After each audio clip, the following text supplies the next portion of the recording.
Alright, so this is what it all looks like so far. We have our relay right there, and it's connected to the socket, and the socket has the 3 wires that we just wired coming out the back there. We have our plastic tube that goes right into the canister valve, and there's our canister. So we should be able to hook this up pretty soon.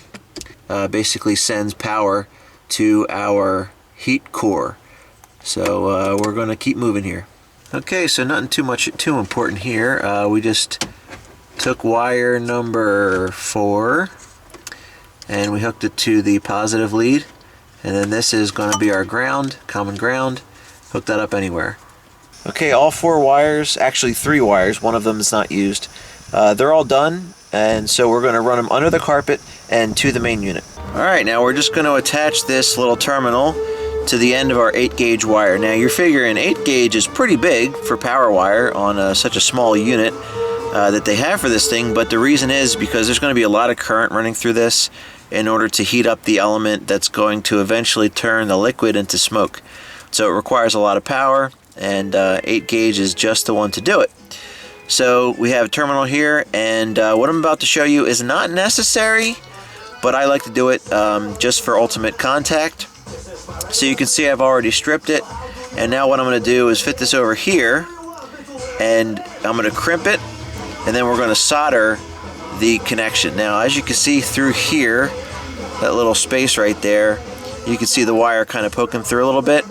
That's exactly what we need for the solder to get through. So we're going to crimp it. Now for ultimate contact, we're going to heat this up. We're going to place it right at the opening.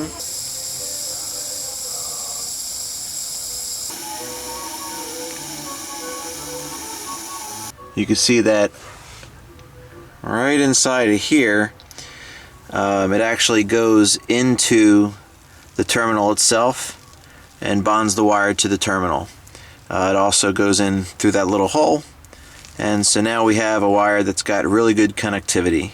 Again, it's not necessary, but if you ever want to take the time to make sure everything's hunky-dory, that's one of the things I like to do. Alright, so the module is down here, and here are our 2 terminals for positive and negative. We've already run them underneath the carpet. So what we want to make sure we do, you don't have to do this again, but with the power wire, since you know, it's positive and it's high current, we want to make sure that it doesn't get pinched underneath any of the carpet, or it doesn't rub against any metal and get bare to short to ground.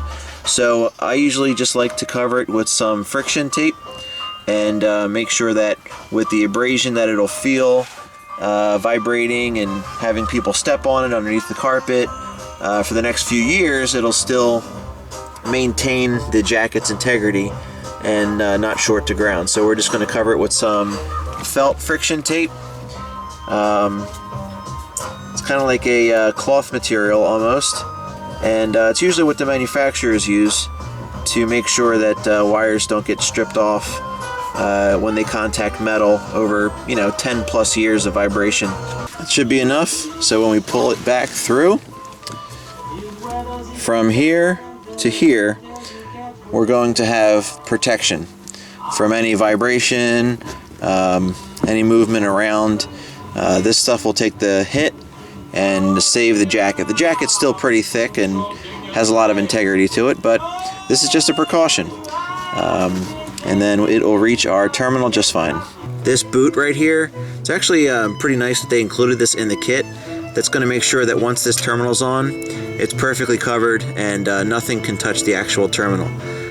So it's essentially the terminal goes on, we put the little lock washer on there, the nut goes over that, and then we simply slide this over onto that after we've torqued this down. Alright, here's the moment of truth. We're going to try and put this in here and screw it in. Now they tell me that the shelf life for these canisters is 2 years officially, but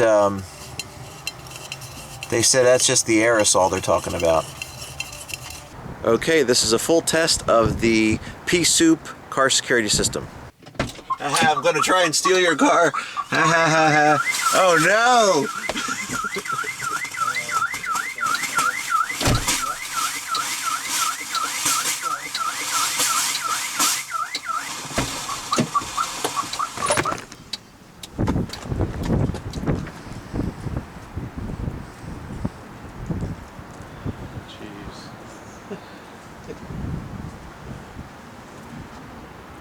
Maybe a trunk.